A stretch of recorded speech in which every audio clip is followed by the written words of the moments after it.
Good evening, everyone. Welcome to the Library Advisory Commission meeting for July 20th, 2020.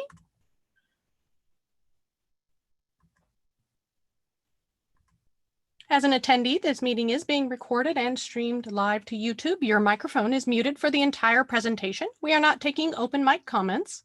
However, you do not need a microphone, camera, or a screen if you only want to listen to the meeting, as this meeting is accessible by landline or mobile phone. If you need assistance, please call the library's telephone information line at 1-831-427-7713. To join this webinar using a telephone only, please dial any of the following numbers. I'll read a couple of them aloud. 1-833-548-0276 or 1-877-853-5247, and then slowly enter the webinar ID of 918-5602-7487. The Commission will take public comments as outlined in the posted agenda and in the next slides. All comments must include the agenda item number and be received prior to the close of public comment on that agenda item. If you're joining by computer, you may also use the Q&A feature to type in your comment. On the attendee control bar, you'll see the Q&A icon. In the lower left corner, you'll see audio settings, then that Q&A icon, and then leave meeting in red letters. If you're on a mobile device, the Q&A icon may appear near the top of your screen. In the upper left corner, you'll see leave meeting in red letters, the meeting ID, the Q&A icon over near the right-hand side, and then you may see more with the 3 dots. Alternatively, you may also call the library's telephone information line to timely submit your comments at 831-427-7713. These will be read by the moderator. Once the commission begins, if you're joining by a computer, to see all panelists, you may need to use the Zoom control bar and select gallery view. Depending on the size of your mobile device screen, you may need to scroll over to view whomever is speaking. And if you're accessing this meeting via the web browser only, you will not see all panelists at one time, only the panelists speaking. The chair of the commission, Bob White, will now call the meeting to order. We are transitioning to gallery view. Please stand by.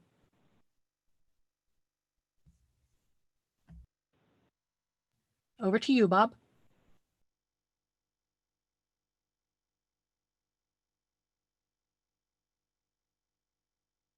And Bob, we can't hear you. You'll need to unmute your line.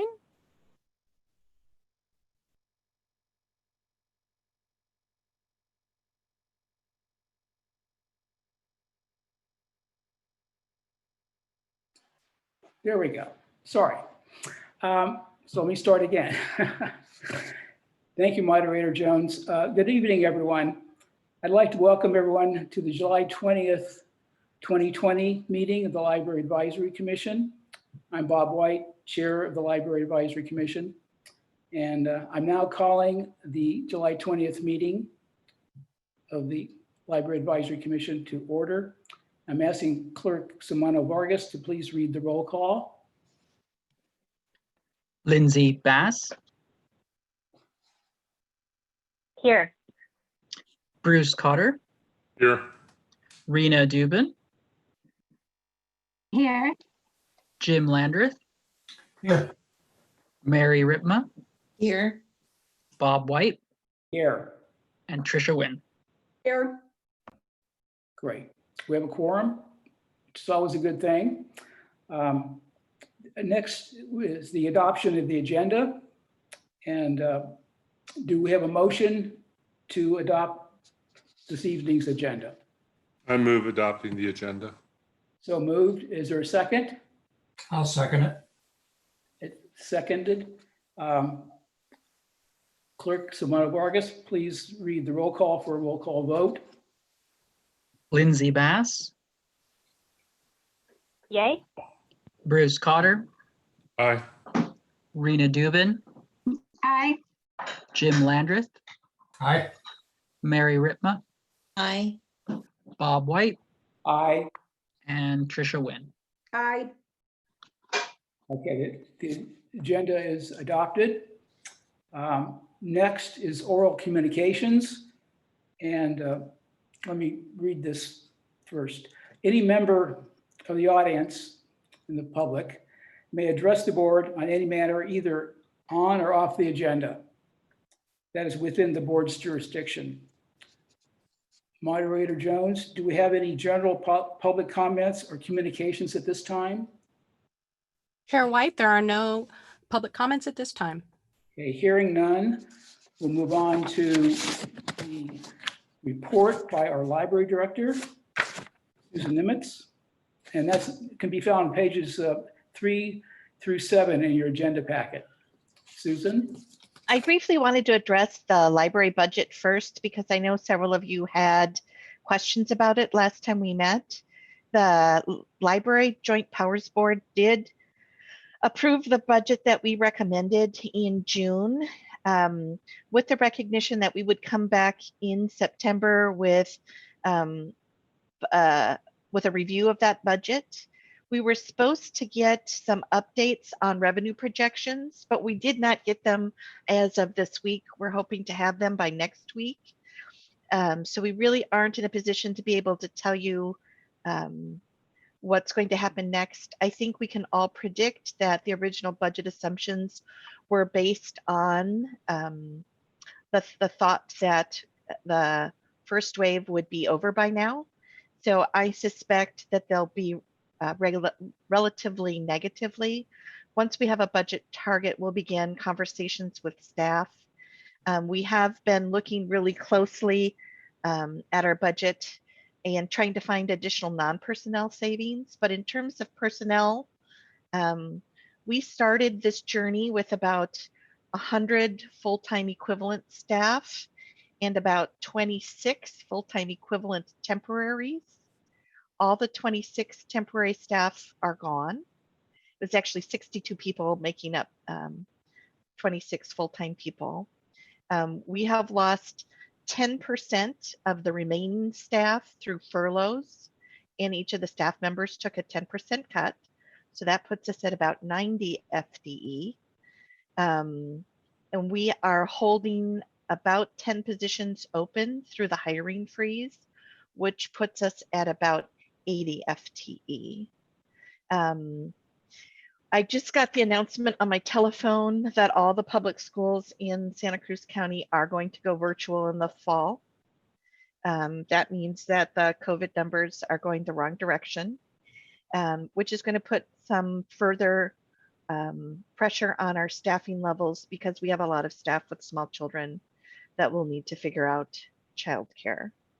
So if you think about it as 126 full-time equivalents, we're down to 80 and heading south.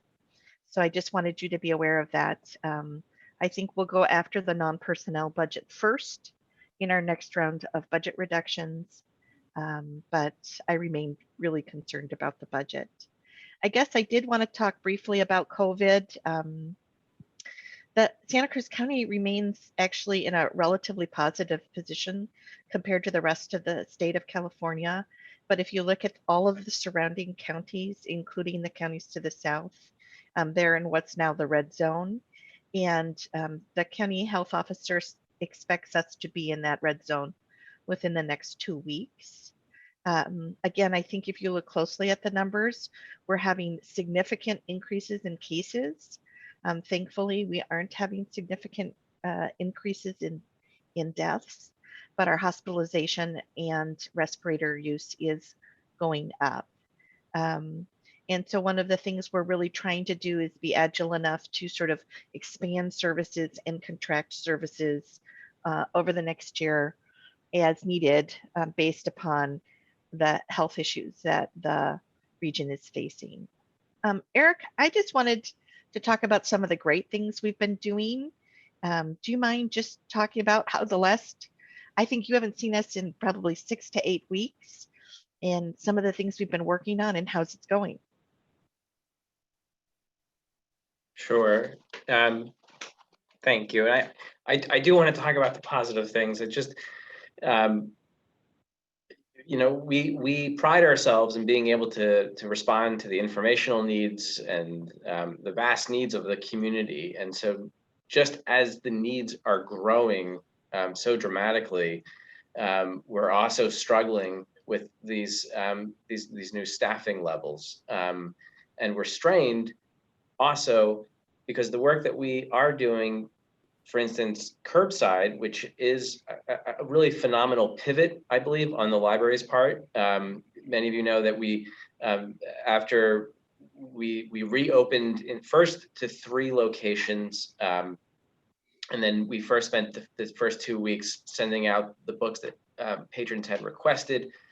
We learned from that model, and then we were able to expand. So we opened up curbside then at Felton and Live Oak. And they are proving to be very popular. But when we do all of this, it's really brand new to us as well. We're operating with masks. We're making sure that we're working 6 feet away. We're quarantining our materials for 72 hours based on best practices, which is really presented to us both from the state library, but also from our national association. That slows down the work that we do, obviously, if we have to quarantine material. And then too, if you think about the work that the patron did when they came into the library and browsed and then picked up an item, we're now doing all of the work of that patron, right? Because we're picking up the book for the patron and we're sending it to them. So our labor demands have gone up while our staffing levels have gone down. So really, it speaks highly to the staff who have adapted so quickly to this and made this big pivot. So I think that's the biggest news, is that we have now 2 new locations added to our curbside. So we have 5 altogether. Again, those are downtown, Aptos, Scotts Valley, Felton, and Live Oak. And then we were putting together plans for taking us to that next stage. And if you recall, in one of our meetings, we went over a number of stages that we would take our library through to that time that we're all looking forward to when we can reopen the doors. And we always threw out the caveat that we would have to create a model that allows us to retreat if necessary. And that's kind of where we're we're beginning to look at that, not necessarily retreating from these 5 locations, but we were on the cusp of looking at expanding these services. And we're still thinking of innovative ways to do that, but it's going to look different than what we originally imagined even just a few weeks ago because of these new numbers. In addition to that, we continue to provide services to the county jail facilities. We do distance learning with them. We still provide items to those locations. We have also we received a grant from the state to partner with the schools during the summer that continue to provide school lunches to children. And we work with over 600 families, providing them with books and STEAM kits that our staff create and distribute. We have a really large range of programming that we do, including summer reading, which went entirely online. It's completely virtual. Our staff had to renegotiate contracts so that we had performers who were then doing the work virtually. So we have close to 1,000 participants in that program, which I think still speaks really highly of what the staff is able to provide the community, even virtually. And as I said at the beginning, we're really all the time trying to assess these new needs that our community has. And so our virtual programming reflects that. We have really robust conversations, honest, respectful conversations with the community through Community Conversations, which is a program that we had before we went virtual, and it's continued to be very successful virtually, so that we dive into really some of these critical issues around equity, around policing, around COVID, that is continuing to be supported virtually through our Zoom programming, which is also something that our staff has had to figure out how to do, just as we're doing right now, is how do you run a proper program and continue to engage people virtually? And we're learning every day about this experience, and our staff, I think, are doing a really amazing job at it. And those programs have really run the gamut from a series that we kicked off, and now the Friends of the Library is also supporting in their own way, called Community Resilience. We're looking at all different aspects of how a community can grow stronger after a challenging time like the one we're in right now. We've looked at homelessness through that prism as well, and also how that affects the health. How do all these policies kind of interact with one another and cross over? So we continue to do virtual programming. We also introduced in this quarter Spanish virtual programming for children and families. And we continue to run regular story time programs. And these programs are very successful. At the most, we'll have a couple hundred people at once. And then the other thing that's kind of unique about doing programming like this is it's recorded oftentimes, not always, but a lot of our programming is. So even though we may have a couple hundred people at one program, unlike our previous programs, they're now available to anybody in the world to participate in, and we see those numbers as well continue to go up. I know I'm leaving out a lot, but I just wanted to give you a quick thumbnail sketch of some of the things that we're doing right now. Right. So we're going to talk about where we're going to go next and present some ideas to you, but I was just curious if you had any comments or questions. I also put a FAQ we put together for our website, so you can see some of the basic questions people are asking. Did you have any questions? Tricia? Don't have a question so much as have three quick comments. One, I really want to commend you for all the virtual programming that you're doing. You know, every year my little Aptos Friends group raises money for summer reading. And, you know, sometimes there are 12 kids, you know, occasionally there are 6 kids. You know, they're having hundreds of kids attend these programs this year. So you're doing something right. And I really want to commend you for that. I'm also taking advantage of curbside at Aptos branch. Just couldn't be easier. You know, you get a ding on your phone, your book's there, you go to the library, you call them, you say you're there, and you just go and pick it up. I mean, it's crowded, lots of people there, which is great, but really it's just working out so beautifully. And really, I want to commend you so much for going to those school sites where kids are picking up their lunches. When I read through the packet, I almost wept. I'm so happy you're doing that. Those kids are so disadvantaged right now, and their worlds are so affected by this. And I'm really glad they can still get a library book. So thank you for that. I just want to say someone forwarded a little yellow note that someone had written on a post-it on a book. But I think there's so many adults in our community that are really, really isolated. And it was just a lovely note about how important having the library and the library gang back was to this patron in terms of getting them through this really difficult period of isolation. And again, I think we are an important part of the community. I know we do it on the big days when there are a lot of people in the building, but it's nice that people feel a part of this still under these circumstances. Thank you, Tricia.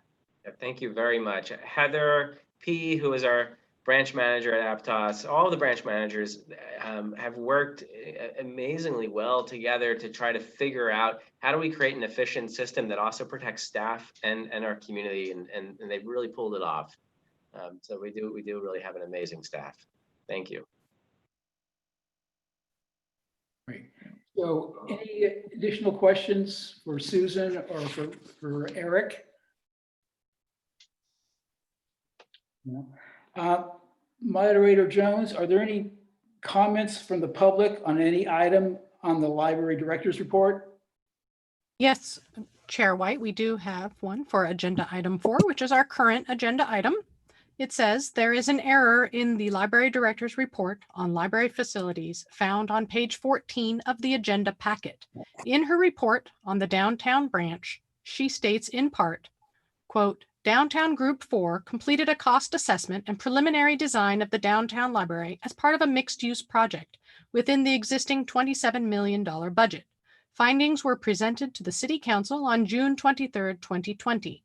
The Council conceptually approved relocating the downtown branch to the ground level of a mixed-use project on Lot 4 to include at least 50 affordable housing units and a parking garage, end quote.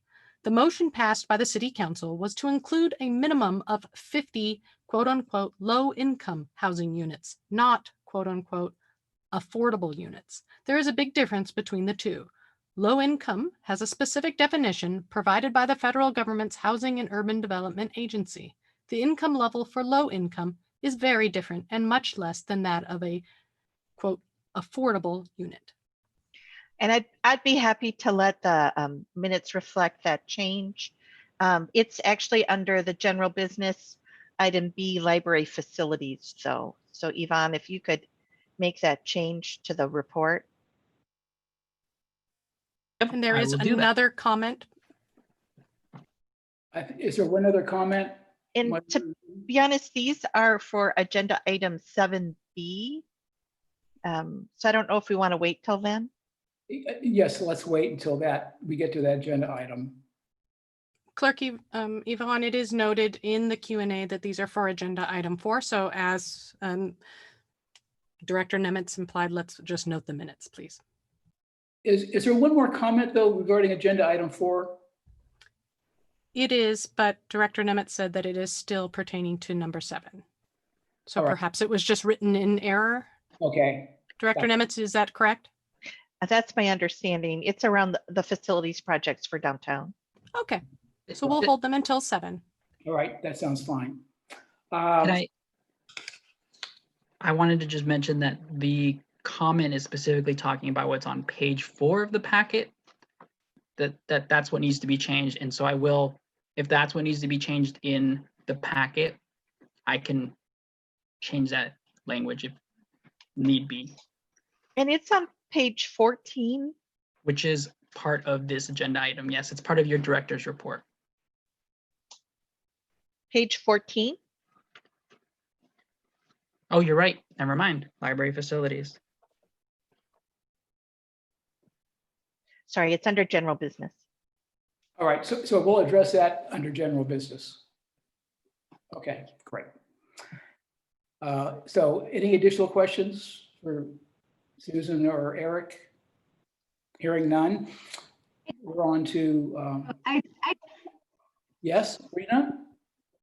I just did want to say thank you very much for everything that you've been doing. I know it's tremendous, and any way we can show appreciation to the staff, we would be happy to do that as a commission. For me as a commissioner, maybe, I don't know if there's something we can do as a commission to just say thank you. I don't know if there's any protocol, but I think they're definitely going above and beyond. So. It might be time for a pizza party. Can we do that in COVID? I don't even know if we can do that in COVID. Sorry, bad idea. Yeah, we've been trying to avoid that, but I mean, it does mean a lot for when you go to the curbside and you just express your appreciation to them. That's always a huge boost in morale. I think they really love seeing the customers. Yeah. And we'll be talking more about library services under under general business, under library operational recommendations. So, so I think we're done with this agenda item. So we're on to member reports. And we were thinking, since we have 4 new commissioners joining the Library Advisory Commission this year, we thought that it would be helpful for not only new members, but also continuing members to introduce themselves. And this is actually also, we received a public comment after the last meeting suggesting that this would be a good idea for us to introduce ourselves. So I will go through the roster and ask each of you to briefly introduce yourself. And I will go last. So let me ask, start with Rena. if you'd like to introduce yourself. Sure. Hopefully my everything is stable and you can hear me okay. But I am a homeschooling mom, and I have 2 teenagers and one who hopefully will be going on to UC Santa Barbara this fall. We'll see how everything goes. But I've been in the county for over 30 years and just use the library personally and also for my kids' homeschooling and as a homeschool teacher and homeschool consultant, just a very high volume library user throughout all the branches in the county. So I'm really just pleased to be able to offer whatever advice I can here. Great. Thank you. Next is Mary Ritma.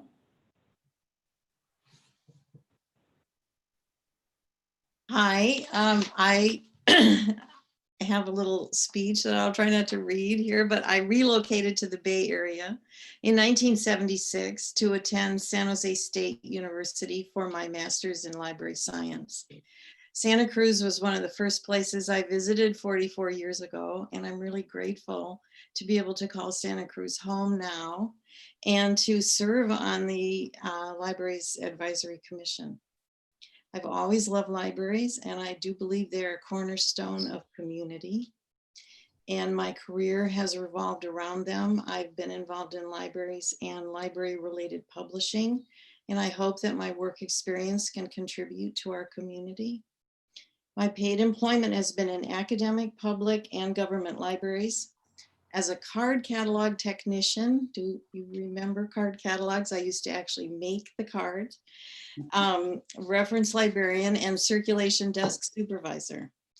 Just after library school, I directed publishing operations for a magazine indexing firm that sold products to libraries. And later I worked in a call center at Dialogue, some might remember, to answer librarians' questions about database searching.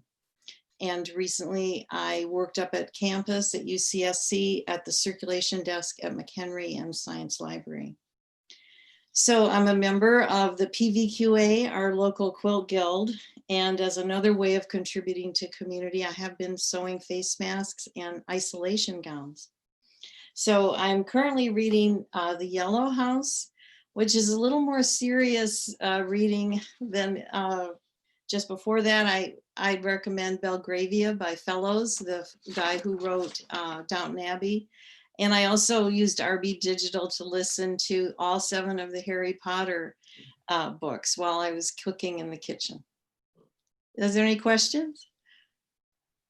I think that's great. That's fine. Thank you. Thank you, Mary. Jim, you'd like to tell us about yourself? As soon as I unmute. Okay. I moved to Scotts Valley about 6 years ago. My wife got very involved with the Friends of the Library, and that's how I got drafted to represent Scotts Valley on the commission. I bring kind of diversity because I don't have any library background. I've always been humbled by all of you folk who have this great knowledge in that. Hopefully I can offer some outside input, but I work still remotely for the company that I worked for before we moved from Wisconsin. It's a low-income, affordable housing provider throughout the state of Wisconsin. And I still work for them part-time. I've got degrees in architecture and finance. I worked in construction for quite a bit of time. Also, interestingly, owned a small ski area in Wisconsin for 14 years. So I've got kind of a diverse background and willing to fit in wherever I can. Great. Thank you. Next, Lindsay, want to tell us about yourself? Hi, everybody. Lindsay Bass. I have been a Santa Cruz resident on and off since the mid-90s. I moved out to Santa Cruz from Indiana to pursue a marine science degree from UC Santa Cruz. So I spent many a late night in the science library up on the city on a hill, and have always been drawn to knowledge and the pursuit of continued learning.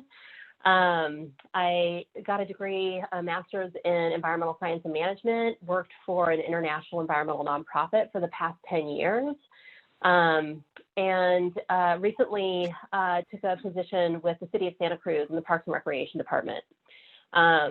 So I am kind of in Jim's camp as well. So I am in awe of the folks that have been immersed and stooped in library science and library services. I'm looking to learn a lot from you all and hoping to bring my skill set in grant writing, fundraising, group facilitation, community engagement to table to help wherever those can be helpful, but also to fully represent District 1, which is the Live Oak area of the county here on the commission. And most recently, I finished a book called Excellent Daughters, which is about feminism in the Middle East. It's fascinating. I loved it. I have just started a book called Golden Gulag, which is about the prison system here in California. So just trying to educate myself, given all of the current event and issues in our community and throughout the nation.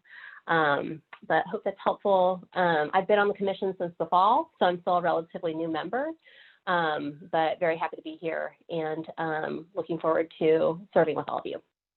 Great. Okay. Thank you, Lindsay. Tricia?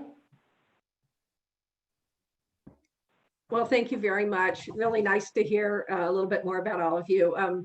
I have been a lifelong library goer. I am lover. I was raised in a library with going to the library with my brothers and sisters, and I worked in the library all through college, UCSB, and law school. And I raised my kid in the library. So I've been going to the library my whole life. I love it. I really see the values of libraries. And I retired from state service 7 years ago and moved to Santa Cruz. And my first stop was the library. And I was instrumental in founding the Friends of the Aptos Library to help with Measure S. So that was fantastic. And we've been raising money and awareness about libraries ever since. And I'm very happy to be here. I just finished today a book by Isabel Allende called A Long Petal of the Sea, which is a wonderful, wonderful epic adventure about the Spanish Civil War and Pablo Neruda and Isabel Allende's great grandfather, who was the president of Chile during the 50s and 60s. So anyway, I would recommend it. Great. Thank you, Tricia. So I'm Bob White, and I worked as an academic librarian for 34 years. Oh, you know what? I'm so sorry. Bruce, you're next. Thank you. I'm so little, Bob, that it's me. My humble apology. Hi, everybody. I'm Bruce Cotter. I'm the representative for District 5. I live up here in Felton with my lovely wife, Diane.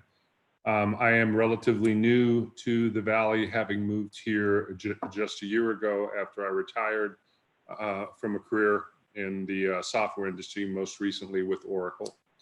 I first moved to Santa Cruz in 1973 to go to UCSC. I moved back here in 1980 to raise a family. I was here from 80 to 99. During that time, I served for several years on the board of Shakespeare Santa Cruz. I was the president of the board for 3 years. In 99, I moved to New England, continued to raise a family, was elected to the board of trustees of my local library. It is an elective office in New Hampshire. I was terrified I would lose the election. My wife at the time looked at me and said, "Dear, I'm going to vote for you. That's probably going to be enough." She was right.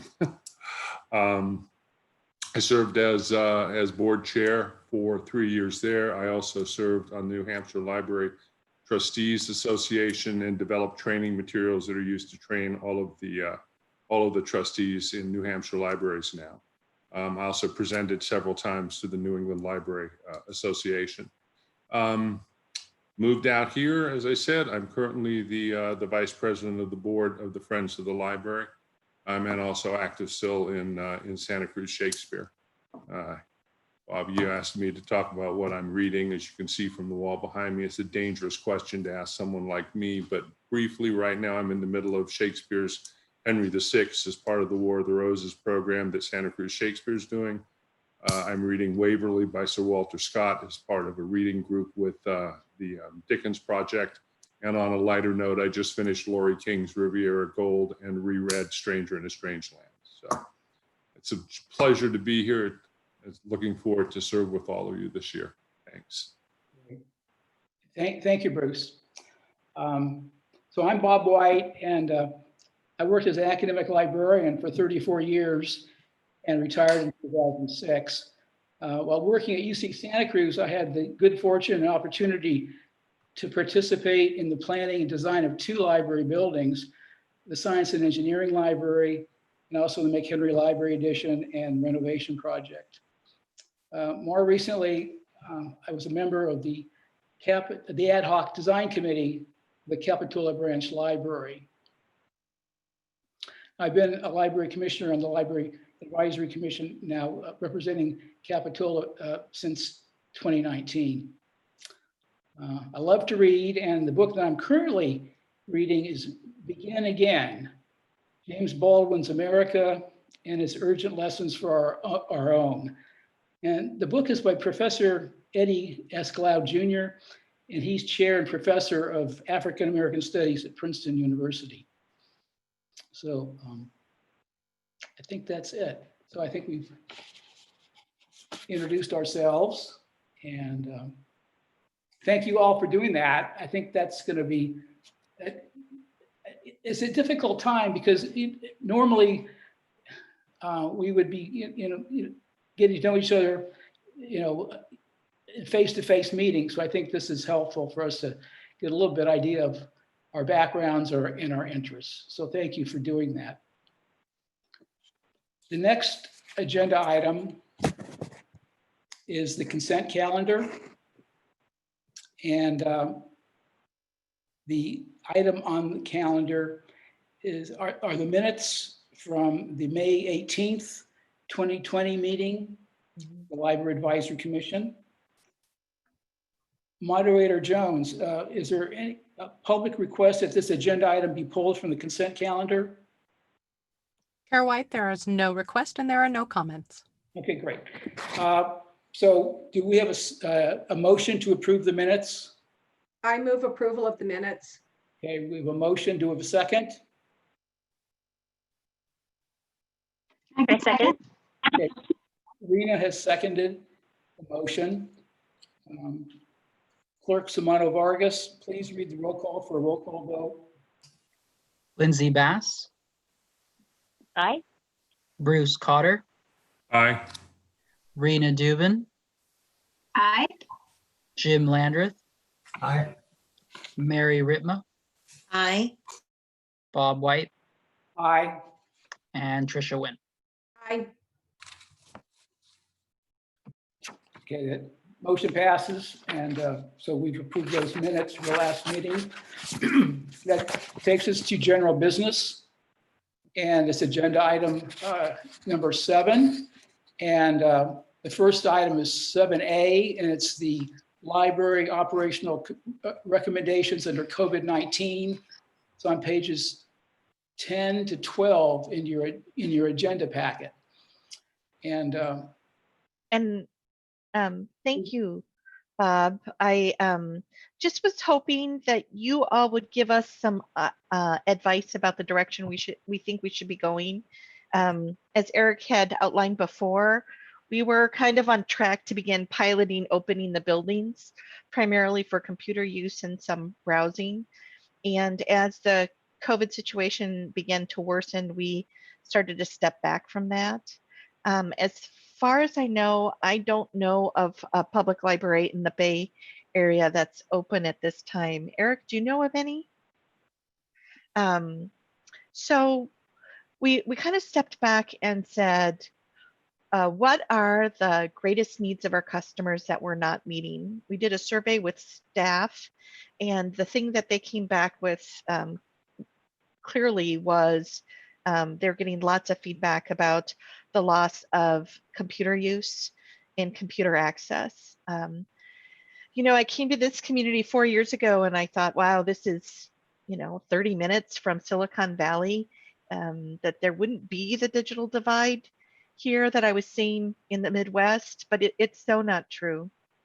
There are so many people in this community that rely on the public libraries to, I would say, do some of the most basic things that society requires of us. You know, fill out a financial aid form, do your taxes, download Medicare Part B. There's so many things that society now do the census that is requiring computers. Sorry, sign up for Section 8 housing lists when they open. There's so many fundamental things that require computer hardware, software. It requires internet connections, and it requires skills and assistance often. And so it's a huge component of what we are doing in the library. We think it's fundamental to people's information access that we help people bridge the barriers they have in their lives around technology. And so the staff really came back and said, we really want to think about how we can improve tech access while we're in this situation.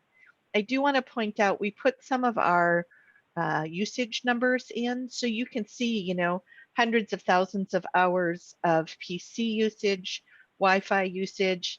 Interestingly enough, and I think people are really unaware of this, is I call us the printer to the stars, but a lot of people in their modern day tech setups haven't included printing, and every once in a while you need to. We do charge for printing in the libraries, but you would be shocked at the number of people that come into the libraries to physically print. We have more and more people relying on this as their internet access, and this makes printing relatively difficult unless you come to the library where we can do it wirelessly. So I think the library staff did a scan and began to talk about a series of ideas of directions we thought we could go in. And I'm going to let Eric sort of walk through some of these ideas. Some of them are simpler, some of them are more complex. And I would love to get your feedback or other ideas about the kinds of things we could do to improve our services during this really difficult time. Eric? Hi, thanks, Susan. All of this, of course, comes with that big caveat that we don't know what the numbers might force the health officer to change the current orders and what that may look like for us and other organizations. But regardless of those orders, there are some things that we believe we can do to continue to help bridge this divide. There are some from kind of, I don't want to call them simple, but we are expanding the reach of our Wi-Fi from our branches. And so we'll do a campaign around that to inform the public that they can access for free our Wi-Fi at the branches. And then we'll also, in probably beginning in September, we'll figure out a route to reach areas that are really geographically closed off so that we can send the bookmobile there and then provide hotspots and provide that Wi-Fi there as well. In addition to that, and along with the whole curbside model, there's an app that we have and it's available so that if you need to do a print job, you can send your print job to one of our branches and then we will print that out for you and you can pick it up just as you would a book and it'll be free. We're going to pilot that because that kind of changes up our model a little bit and how we distribute items inside and how we have to add one extra step and it's already a very efficient system. So all of these that require staff time or labor, I should say, really inside the curbside, we'll pilot it first at a few branches and see how it works, and then we'll expand it to the other locations that we have running right now. And hopefully we can continue running that curbside. Hopefully that the numbers and the orders don't affect that operation, but that is always a possibility. At the very least, the Wi-Fi would, regardless, stay on, and we'll continue to expand that. And I think we could probably still do the same for the bookmobile as well. So that's one step that we'll begin to expand on. And then additionally, we also recognize the hardware need. And so we're going to attack that in a couple of different ways. One, we're going to explore, again, we're going to pilot this at one of the locations, using a outdoor kind of internet cafe model so that people will be outside, where we know you have a 20 times greater risk if you're inside a building. And then the computers will be spaced out.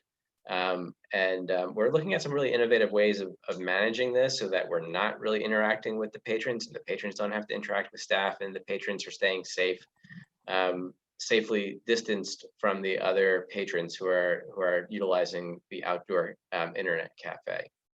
In addition to that, we'll also begin to lend out Chromebooks, and that'll be part of the curbside service as well. And just as with the printing, we'll pilot that at a few of the locations first and see how that works, so that we can lend those out. We're looking at potentially a 3-week checkout period. And the difference between the Chromebooks, for those of you who aren't familiar with the Chromebooks versus the Internet Cafe, the Internet Cafe has like a Microsoft suite on it, which is what most of our patrons are used to. The Chromebooks do not. And so there's a little bit of a learning curve, and then that'll also put on a demand to our teleinfo services. Our teleinfo services they've gone through, there's a high demand on the individuals who answer their phones. I'm blanking now on the percentage increase compared to last year, but 70%. Thank you. And so that's because they are helping people understand how to utilize curbside, but they're also helping people download ebooks now and take advantage of our Zoom meetings and our Zoom programs. They'll be doing the same, we imagine, with assisting people using the Chromebooks that we lend out as well. Ebooks, by the way, have gone up 45% since this time last year. So we are seeing a steady increase in the demand for these digital resources, and it'll be the same for the hardware as well. In addition to that, we will lend out fire tablets as well. We have already been lending out computers to shelters and to the hotels that have quarantined people who are unhoused. And we're going to continue to build on that through our partners. So that's something that we will continue and expand on. And then the last piece of this is something that we are going to really continue to explore. And this is where I think one of the other big needs are, and we have to be innovative in figuring out how we're going to help with this. And Tricia, you referenced, or you mentioned this at the beginning, the challenges that so many of these families are going to have. Because if you remember, when we first did the shelter in place, just about everybody sheltered in place. So it was a struggle for parents like me and others who were home with their kids, trying to work with them. But now most of us are going back to work, and the kids will be home and learning virtually. And so we're all trying to figure out how this is going to work, and see how we can assist with them. And so it's a big question, but we know there's a big need there. And we know that that teleinfo service, which Susan just mentioned, is up over 70%. That's going to be relied on more.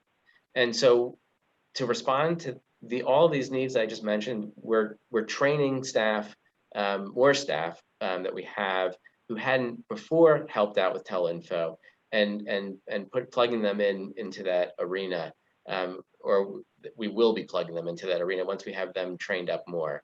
And so that's one need that we can work on to address, but the needs are going to be vast. And we're trying to have a conversation with the schools on this.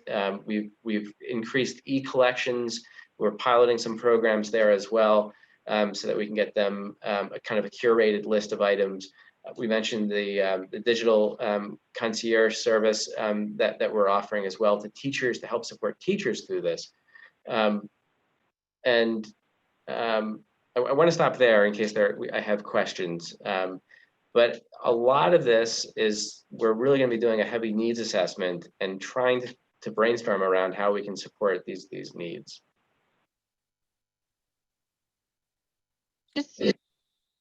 I just want to say a lot of what we're doing is limited by staff. In the short run, we're looking at just maintaining the 5 locations and not expanding them, but we will have to expand into Capitola and La Selva Beach before the end of next year. And so that just puts more and more pressure on the staff. I do want to say that we have a lot of training to do with staff. And we also have a lot of union issues that we want to work through. In particular, after you've asked cuts to make significant cuts to pay, it's really hard to place volunteers in the organization. You have to do it carefully and really demonstrate that it's not taking away the work of a paid employee. But I do hope that at some point in the next year, we'll be able to pull volunteers and volunteer skills back into the organization. I think Tricia had a question and then Rena. Well, you know, the numbers are startling, how many people access the computers. I go to the library all the time, so I see the computers are full and people are relying on it. I never go to the library anymore that there aren't people sitting in the parking lot accessing the Wi-Fi. So, I mean, I really want to applaud you for that. And Susan, you started this by saying you were hoping for some direction. And I mean, I liked what you wrote in, you know, in this report, and that you're going to try and get some products into circulation, some tablets, which I think will go a long way. And I like the hotspots. I mean, I really just like what you're doing. So when you said you're looking for some direction, is it that you would like us to say, yes, please? Yes, but one of the things you said to me that's useful, I mean, we feel like the K-12 piece is a really important part. So it's great to hear you say that you think the great K-12 part is important. And not that there's winners or losers this year, but higher priorities and lower priorities are going to constantly be a discussion. So I think until we can begin to open the building, the area we're going to focus on is technology. And I think a sub-focus within that, though, is K-12 support. Thank you. And I just one plug for an upcoming program, part of this community resilience series that we have one that's coming up at the Friends the end of July.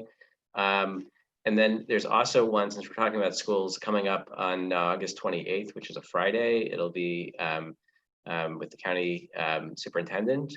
And we're going to look at resilience in families. We're looking to have a child psychologist and a teen psychologist also to talk about resilience there as well.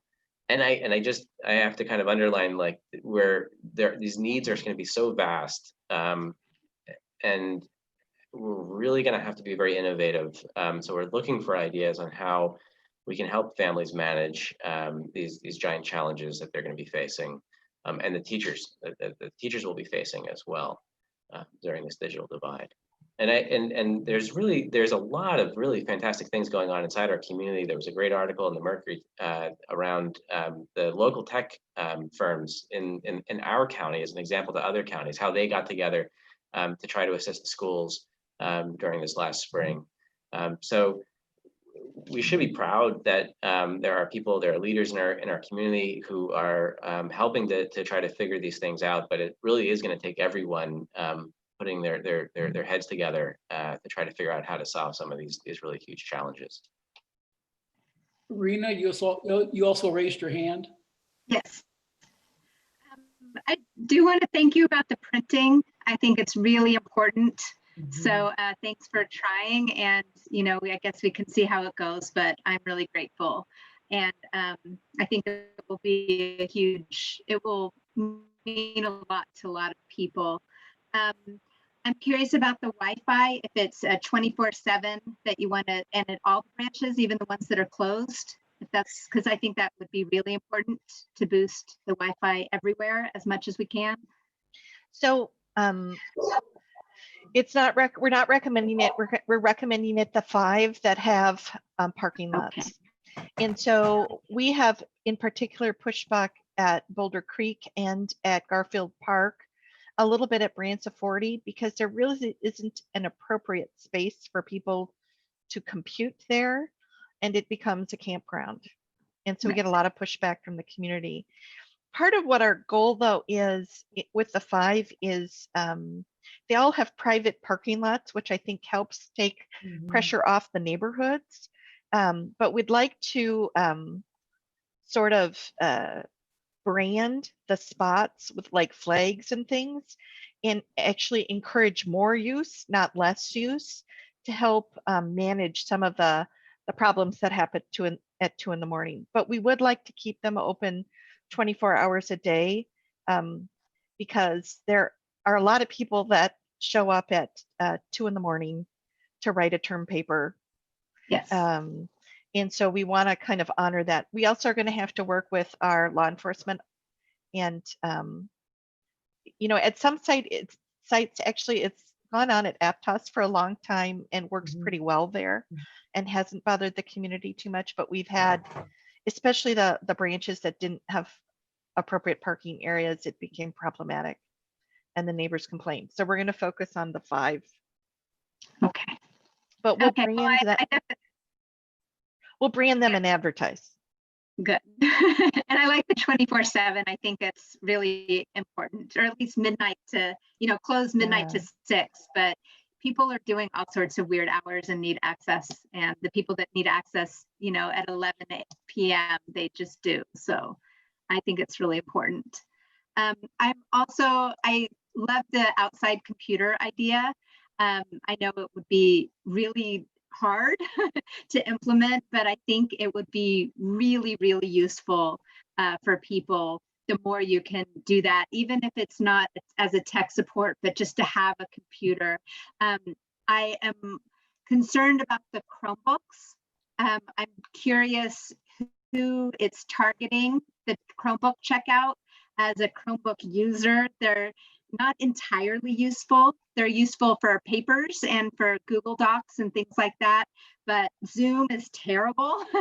And so I just, if it comes to tech support, that I'm hearing you say that just having tech support for the Chromebooks versus, you know, maybe other services.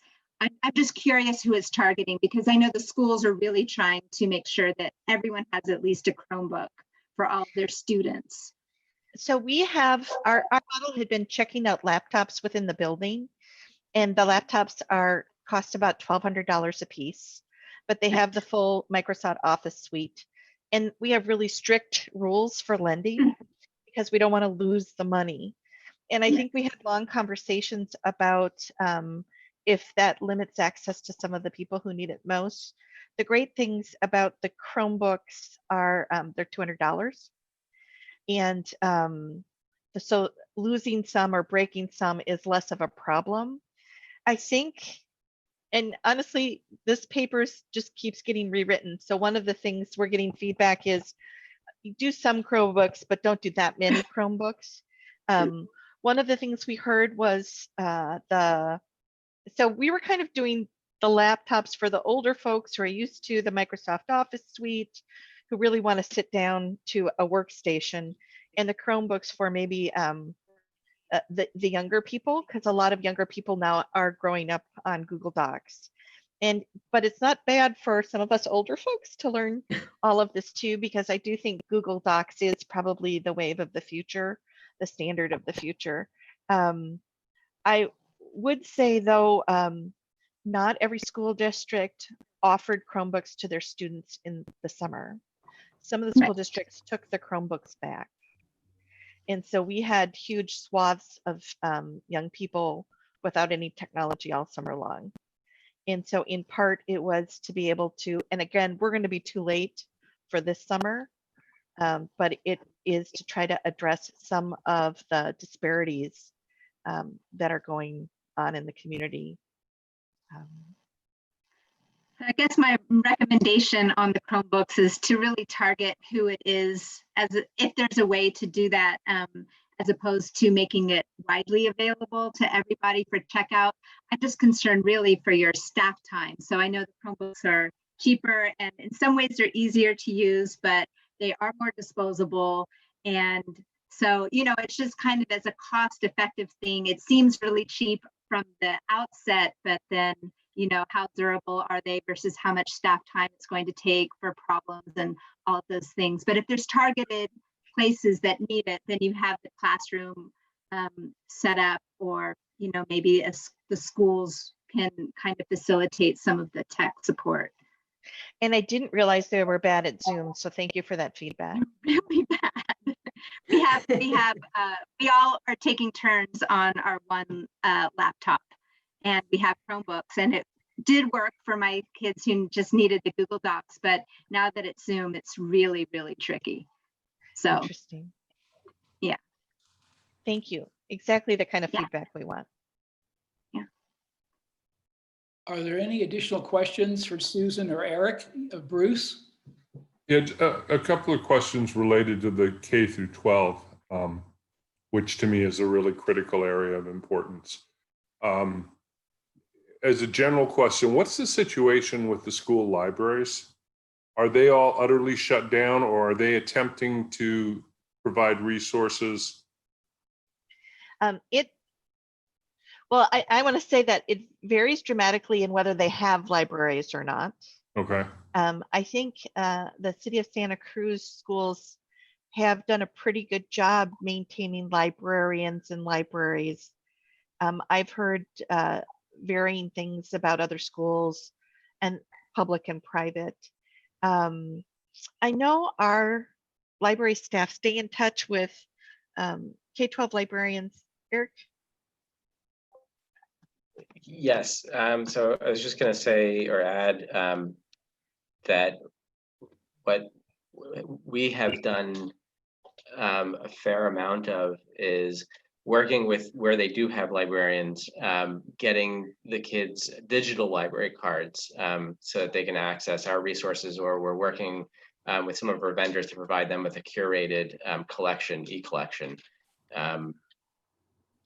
So I mean, it's like everything, it's gone online, and the schools really didn't have those kind of resources. So we're providing it. Okay, that's what I was hoping. It seems like an opportunity to extend your footprint in this K through 12 area. The other thing is you have said a couple of times recently, Susan, that you are pulling back on the virtual programming that Tricia was commenting on earlier, and reevaluating. Can you kind of share with us where you are on that? Well, one of the things we realized is we didn't have enough staff to do curbside. And so we had to pull some of the librarian staff in, and the librarian staff have been really full of work around programming. So what we're just trying to find is the right balance. I know there's a series of meetings that are going on this week where we're pulling key program staff in, and just because we haven't done programming like this before.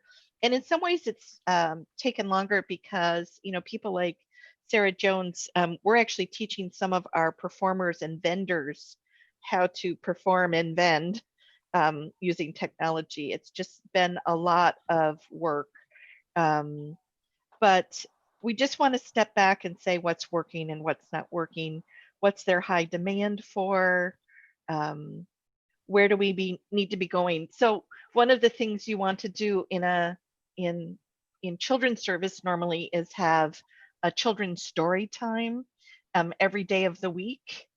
And usually you spread them across the branches so that if a parent wanted to go to a story time, they could find one someplace in Santa Cruz County. Well, if they're digital and if they're recorded, do we need to do that every day of the week? It's just maybe. But does it give us new opportunities? So. Thank you. Eric, did you have anything to add to that? No, I think what we're doing is we don't want to give the impression that we're stopping programming, but we're not gonna accept any proposals for new programming and take the time to figure out how are we having an impact on the community. What's the impact we need to be having right now based on these needs, and what type of programming are we providing right now that's meeting some of those needs, and maybe then review what new programs we may need to offer. So I think sometime around September is when we'll really start to accept the new program proposals based on how we're doing with our staffing, and then figure out from there what we need to change. Tricia?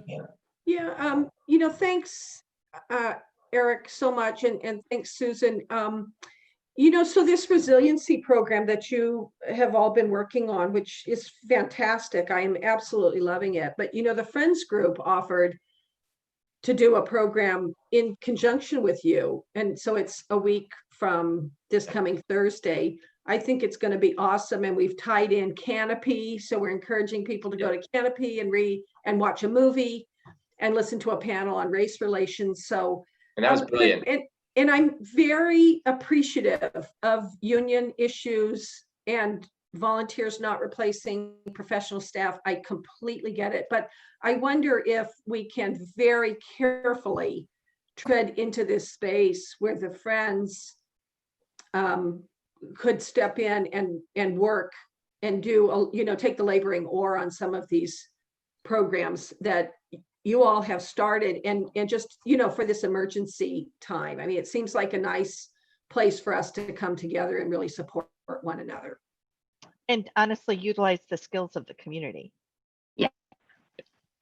And that's very much in our model that we've been trying to nurture through and that I don't think in any way is in opposition to the union work, because we've had for a long time the idea of pursuing a community-based program, and that's where you're really meeting the needs of the community, because the community is coming to you with their program requests.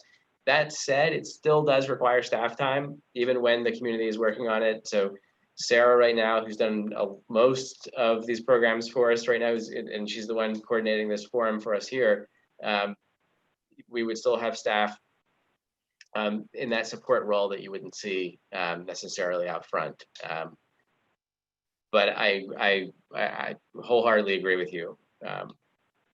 And I don't think it's in conflict with the union at all, because that's part of the library's mission, is to work with the community and figure out what their needs are and have them drive some of these things. Rena, do you have a question? I did. This is something that Bruce asked, which was about the libraries closed in the schools. I just want to mention that I know Cabrillo they closed their library in the spring, and I'm assuming it will be closed this fall. I know for my kids that was pretty tricky. I don't know if while I think K-12 is the first priority, I don't know if there's needs for Cabrillo students also, especially that's a lot of computers that weren't in printing that was not available. So, and just basic help. So I don't know if there's a way to reach out to those librarians or the community, or what's going on with that. I think that's a great idea, Rena. I'll do that. Okay. Any other questions before we move to public comments? All right, so Moderator Jones, do we have any public comments regarding this agenda item? Chair White, at this time on item A, we do not have public comments. All right, so we'll bring it back to the commission. Any additional comments, questions from any of you on the commission? All right. Lindsay. Oh, Lindsay? Hi, I'm just going to say I've been listening to all the other questions, but also the information that you all have provided, and I feel like you're on the right track. I think you're prioritizing the right things. I think you guys have been really agile with how you've had to manage a lot of uncertainty and a lot of challenge, and I think the staffing constraints are going to be really tricky. And, really thinking about how you balance the transition of more of these services online while not leaving people behind in the process of doing that, is that needle that you guys are going to have to thread. And doing that with such a deficit in staffing capacity, you guys work to meet all these challenges, is really tough. So I just wanted to chime in and acknowledge that. And, you know, the ability to leverage partners where you can, being sensitive to these labor components, I think is going to be absolutely critical. So as you kind of, and I'm super smart to kind of take the pause on virtual programming and really think strategically about, you know, how do we prioritize all of this in light of the fact that we do have severe staffing constraints, because that's going to be really important to kind of manage, you know, the pressure and the challenge on the staffing level. They're dealing with all of these pandemic issues and challenges and stress and home life and uncertainty that all of this creates as well. And so like keeping your staff, you know, enthused and engaged is also important. So I really, you know, respect the fact that you guys are being really thoughtful with how you're approaching all of this, and just wanted to articulate that. You have, you know, lots of support here from the commission, and just thank you. And please extend those thanks to the staff as well for all of that work and thoughtfulness. Thank you. We definitely will extend that. Thanks. Thank you.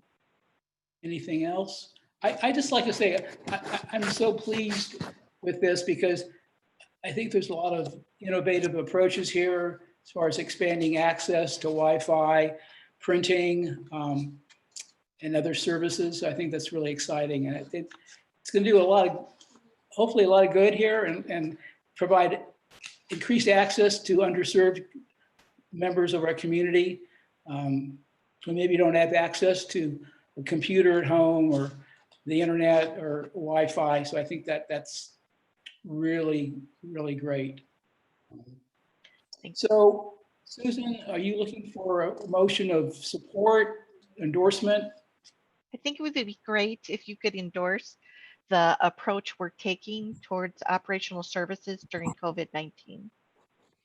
So do we have a motion to support the services as described in the agenda item? I would love to make that motion. Yeah, okay, Rita has moved it. Do we have a second? Bruce? Second by Bruce. And I have a question. Yes. So I would be very comfortable endorsing and supporting the approach, but I would love to provide the flexibility on the numbers, just because Rena pointed out that maybe we don't want to invest so heavily in Chromebooks, and maybe we ought to go to, you know, tablets or whatever. So I'm supportive of the motion, but I would love to make sure that we're giving Susan and Eric the flexibility they need. And to clarify, so that it would be to approve the approach provided in the document, rather than the services themselves. We could just say the conceptual approach, maybe. So Rena, have you moved that we approve that? Yes. Yes. Do we have a second? Second. Bruce seconds it. All right. So Clerk Simona Vargas, please read the roll call for a vote. Lindsay Bass, Aye. Bruce Cotter, Aye. Rena Dubin, Aye. Jim Landreth, Aye. Mary Ripma, Aye. Bob White, Aye. and Trisha Wynn. I All right. It's unanimous. The motion passes. And we're off to the on to the next agenda item, which is library facilities. And it's on pages 13 through 19 in your agenda packet. Susan? The Santa Cruz Public Libraries operates under one of the most complex governance structures in the state of California. The library, basic governance structure is a joint powers board that consists of the 4 chief administrators of the cities of Capitola, Scotts Valley, Santa Cruz, and the county administrator. For them to make decisions, almost all of their decisions require unanimous decision making. While that is complex, how the facilities are being handled is more so. At the time that Measure S was passed, it was decided, the 4 jurisdictions decided together that the money would be divided between the 4 jurisdictions and not the Joint Powers Board. So each of the jurisdiction has their own money to spend on their own library as they envision it. The library director plays the role as advisor to this, but that is simply it. So for the Capitola Library to be built, the Capitola City Council had to come to an agreement and a process to design and build that building. The county does most of the buildings. The city of Santa Cruz is doing their 3 buildings. Scotts Valley takes care of its own building. Whether that is a good structure to make decisions or not will be written. But in the short run, what I want to say to you is I am reviewing these facilities projects to you, not because I necessarily control the direction that they go, or you necessarily control the direction they go. It's that the decisions that these jurisdictions are making will have an impact on the system as a whole and on its operations. So I just wanted to do some quick updates. Aptos, we've actually made lots of progress on the facilities during COVID. Aptos is a county project. They have a group design. There are 2 members of the Friends on the design group. They are going to do a design build project, meaning you hire a contractor who then hires an architect. And there was this very lengthy selection process, but they are selecting, the committee is recommending Anderson Brule Architects, very well-known library architect firm, and Bogard Construction, which is a local construction company. I think the committee was in full agreement that that was the group that they wanted to select. They will be tearing down the old building and building an entire new branch of about 11,000 square feet. Construction should begin in the summer of 2021 and be complete by the end of 2022. Should be a beautiful library, very excited. Boulder Creek is a small remodel of 3 areas within the building. We bid it out, it came back too high. We're gonna bid it out again in the next couple weeks. It should open next year. Branciforte and Garfield Park are in the process of developing the construction documents and getting all the permits. The design has been set, the funding has been found. They should both close by the end of this fiscal year, or this calendar year, by December, and will open in 2022. Capitola had hit a rock in the road over some power lines, but they're moving forward. It's going more slowly than we had hoped, but I did include a picture, another beautiful building. This is a Nolan Tam architect building. We expect the grand opening to be early 2021. Downtown, which we're gonna go into, so I'll wait on that. Felton, we're just closing out. We'll get you all up there if you haven't been. We talked about Garfield. La Selva Beach, we just got a $100,000 gift from the Friends of the Library. We're going to add a glass nano door to create a separation space between children's and adults. It's going to delay the project by a couple months, but I think it's the right decision to do, and we'll open early next year. Live Oak, the old building, we're just going to do a refresh on the children's area, and we're hoping to do that starting this fall while the building remains open. The Live Oak Annex, which I also want to talk about, we'll hold on for a second. Scotts Valley was done, I think now 7 years ago. Beautiful branch. It was done with a really low budget. There's some things that just need to be repaired and some infrastructure that needs to be replaced. And the city of Scotts Valley is moving forward, getting a lot of those contracts signed. So we're excited. We could spend 2 hours on the downtown library. The community has been really in disagreement about the approach to downtown. I would say that I think at the bottom line, it's financial. $27 million is not enough to fix or create a 44,000 square foot library.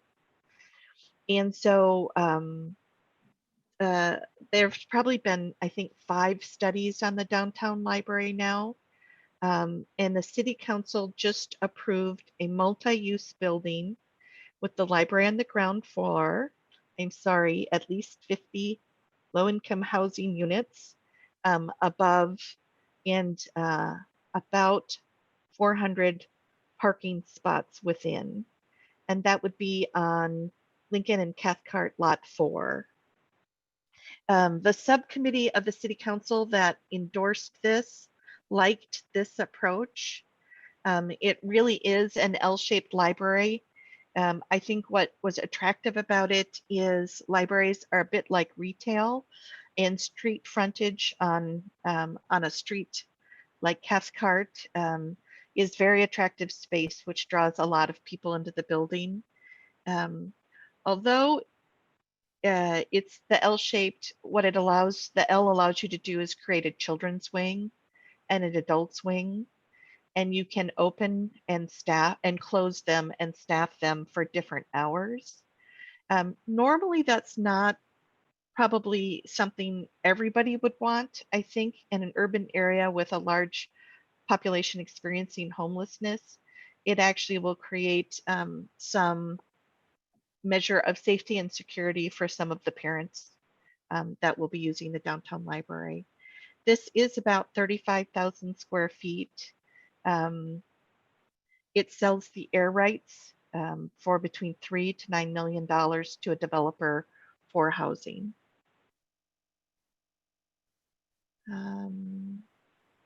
The number 7 is the community meeting space, which would be right on a major corner in downtown, which I love the thought of classroom teaching going on in the evening as people wander by. Some people like this proposal better because actually the housing is on top of the library rather than the garage, and the garage is to the side. And then the next thing I wanted to show you was the annex. I think not a lot of people are aware of the annex. It was something that was approved as part of Measure S. When we built the Live Oak Library, the really disappointing piece, such a beautiful piece of property, but we weren't able to put any program rooms, study rooms into that facility. And we asked to add some later, and they still won't let us do it because of parking limitations. And it's on the coast, so the Coastal Commission was heavily involved in those choices. What's hard about that is it doesn't make the Live Oak Library a 21st century library in terms of creating active learning spaces for community groups to gather and learn. John Leopold, who's the supervisor from this area, really wanted to create community learning spaces. And so he got a portion of the Measure S funds for an annex. We searched for about 1.5 years about where to put it and decided that the best partnership would be with the Simpkins Swim Center. They have a large meeting area within the Simpkins Swim Center, that is incredibly underutilized. And so what this does is create, it reutilizes that large meeting area so that we can partner in its use and do more learning activities in that space, and adds a smaller library space, small study rooms, some technology, and a classroom. What's great about the Simkins Swim Center site is it's located next to a junior high school, close to an elementary school, next to the Boy and Girls Club, community soccer field, and on the rail bike trail. And so we do really see this potentially as a community gathering space where we'll do learning programs. This is being developed as a partnership between Parks and Rec at the county and the library, with the primary staffing coming from Parks and Rec in terms of the day-to-day supervision of the space, but a lot of the programming coming out of the Santa Cruz Public Libraries.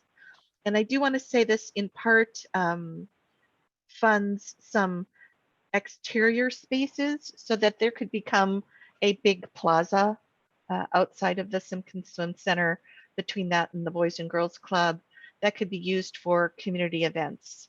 You know, imagine food trucks and bands and a Japanese fair, and sort of bringing that Abbott Square type of space to Mid-County.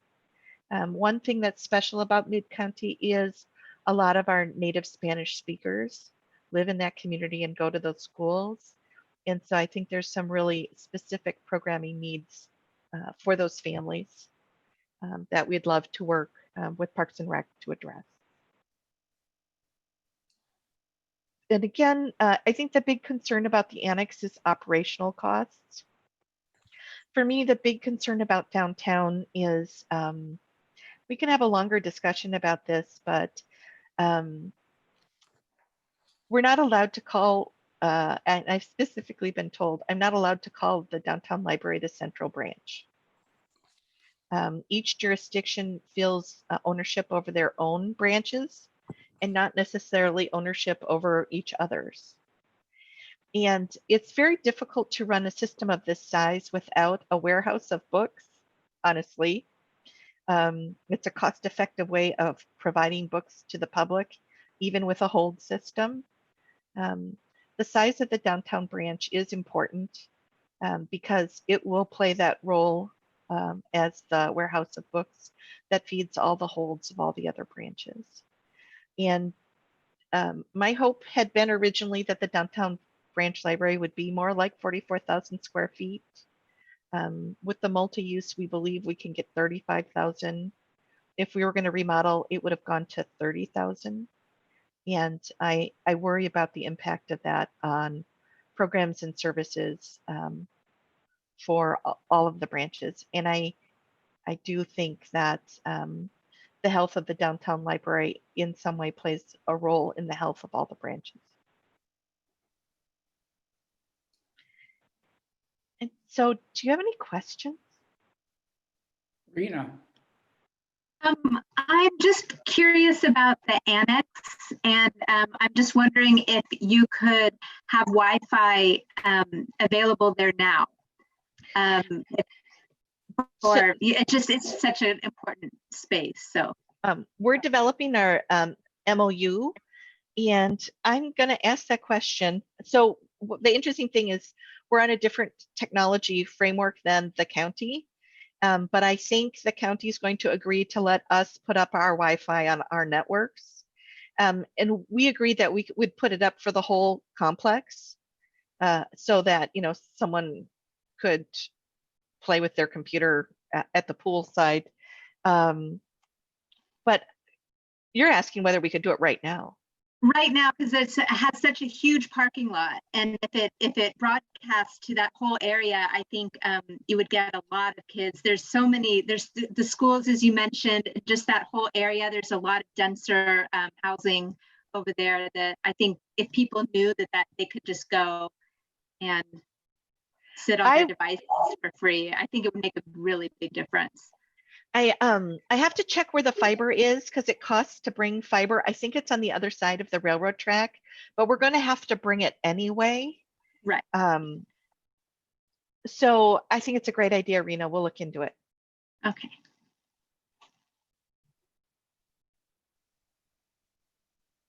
Any other questions for Lindsay? On the annex, Susan, you said that you had concerns around operational costs. Could you expound on that? Well, so we've lost about 36% of our staffing. Parks and Rec is going through their budget reductions right now. And so it's hard to grow an additional site when you're not fully covering the cost of your current operations.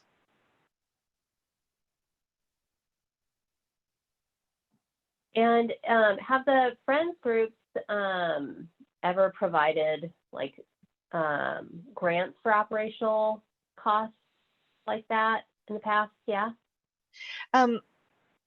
Lindsay, traditionally the Friends groups have been focusing on enhancements, not operations, though sometimes there's a very fine line. I'm just thinking these are unprecedented times, right? Right. And just curious if there's any opportunity where you see kind of these pinch points to leverage them and their support. I think we've had more success with grants for operations, but they usually have additional requirements. Right. And it's been very difficult. I think we've been very successful lately in getting grants for facilities, but again, that's people tend to like that. I'm sorry. Right. Yeah. Okay, But it is thank you. unprecedented. Rena, you have a question? It's also tricky because the Friends is organized in chapters and there's no chapter for Live Oak. And so it's a little bit harder to raise funds for that area, that branch. So Lindsay, I have two people that are interested in creating a chapter. You're in Live Oak, right? Can I give them your name? Yeah. Absolutely, yeah. Okay, I'll do that. That would be great. I don't want to overwhelm you, but I think just having some broad support to kick off a chapter would be helpful.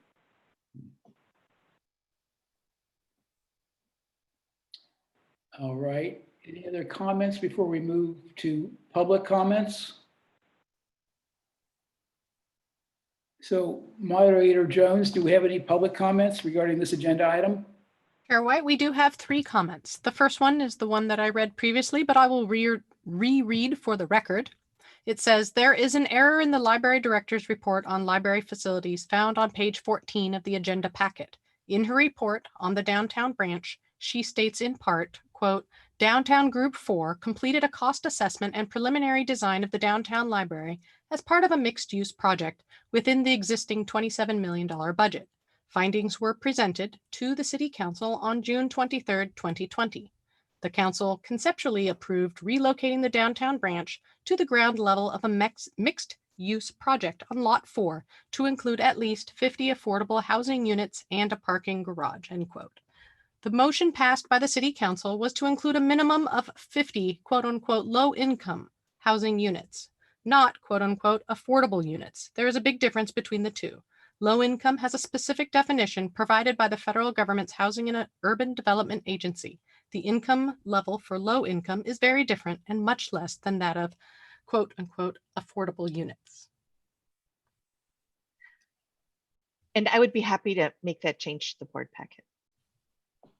The next comment, based on the librarian's creative responses to the current closure of facilities, it would seem that this proves that a closure of the downtown branch for renovation would be less of a hardship than feared. You may or may not know that there was a pop-up demonstration, quote unquote, a month ago, June 17th, to keep the library where it is. Some 50 to 60 people showed up. Your next comment. There's a little bit of confusion around this next comment, and I assured the commenter that I would read it. I think the library should have a full report on all school libraries and librarians or other staff for all schools county-wide, so the library system has information and does not have to guess on the needs of children. Moderator Jones, is that referred to the previous agenda item? It is, but there was some confusion around the comment, and so I assured them that I would read it for the record. All right, thank you. And then your next comment, 47B, the Live Oak Annex is an 11th branch. How are we going to provide adequate operational costs with yet another branch? And then the final comment was not timely received.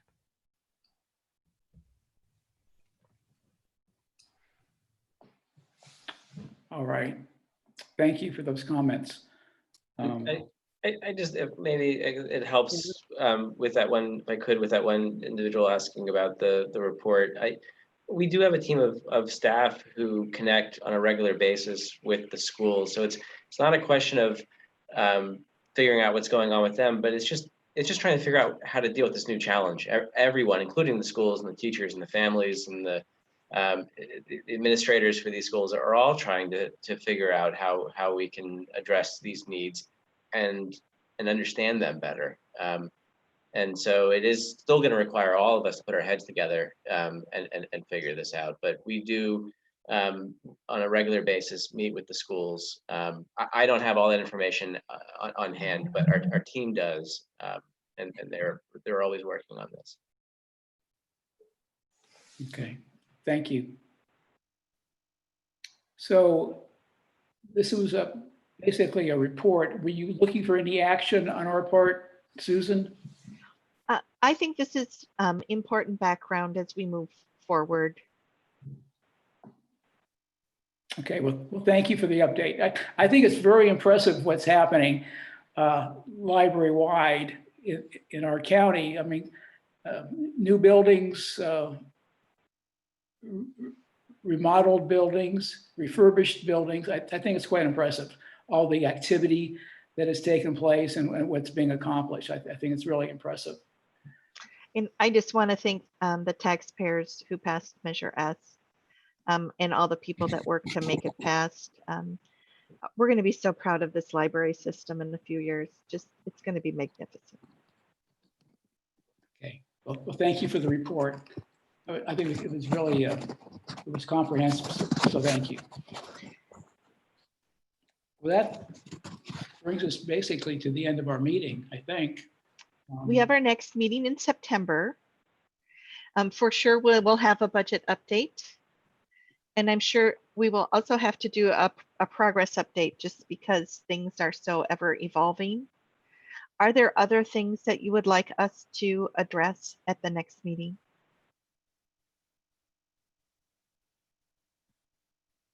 Any ideas, thoughts? If you think of anything, you can always email it to me. I do have one thought. For now and also in September, I would love to know what you want us to do. Like if there's ways that we can, ideas that of things that you're doing now that we should be pushing out just into our networks as part of public service. Certain things that the libraries wants to be promoting services that are being that are happening at this crazy time. So I think just kind of getting more clear that you have all of us, we all care, so how we can be helpful just in disseminating that information. I will be more specific about that. Thank you. Great. Any other suggestions for topics or agenda items for our next meeting? I would just love an update on how you guys are prioritizing across the online services, virtual programming, curbside services, and just a sense of, how you're doing that prioritization and then the progress would be great. Thank you.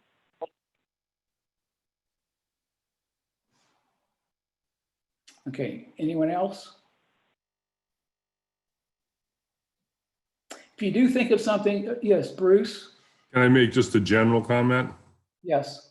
Okay. Susan, I hear what you said about being proud of the library in the future. I think there's a lot to be proud of about this library right now, and especially how this group of staff has risen to the occasion in really, really difficult times. So just so you're clear, I couldn't be prouder of you guys.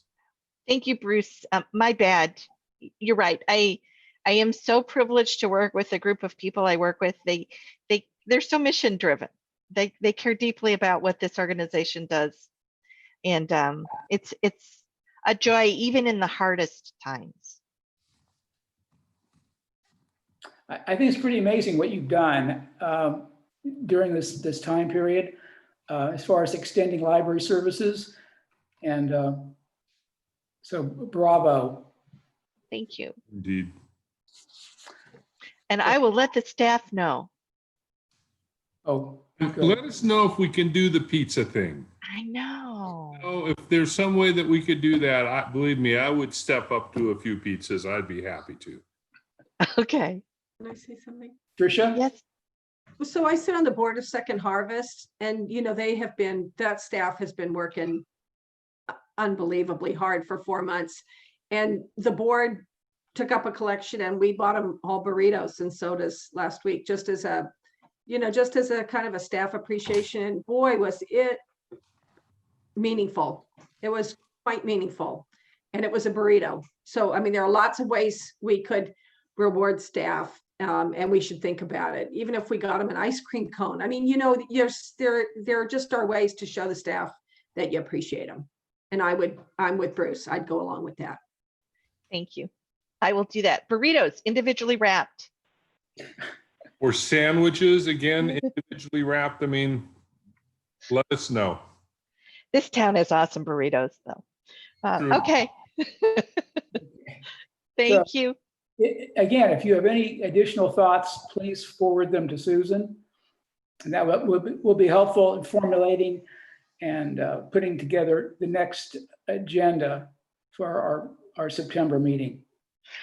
Actually, if you want to do something that I would like is, I would love for you to do curbside. I know that several of you have, but it'd be great to do a hold and do curbside and let us know how it went. Thank you. Okay. So I think that does bring us to adjournment. And we're adjourned until the next regular meeting of the Library Advisory Commission to be held on Monday, September 21st, 2020 at 6:30 p.m. via Zoom teleconference. So thank you everyone for joining us this evening, and take care. And thank you for all the book Thank you. recommendations. Thank you. Bye. Bye, Bye-bye. everyone. Bye, everybody. This adjourns the Library Advisory Commission meeting for July 20th, 2020. Take care, everyone.